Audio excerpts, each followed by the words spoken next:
Welcome viewer, I am Murugan S.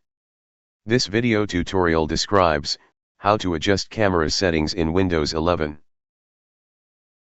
Click Start, Settings, SIC Bluetooth and Devices.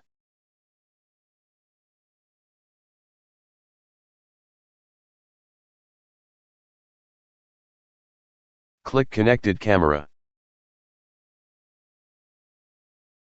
Change any settings.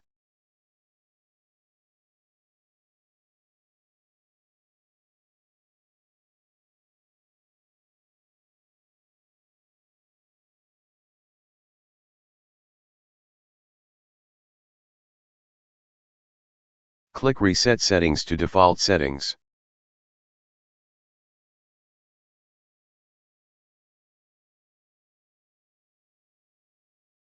If any problem in settings, update camera driver.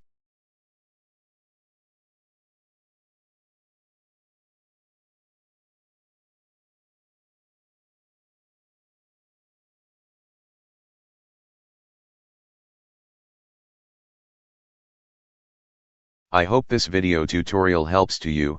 Please like, share and don't forget to subscribe my channel. Thank you very much. See you next video.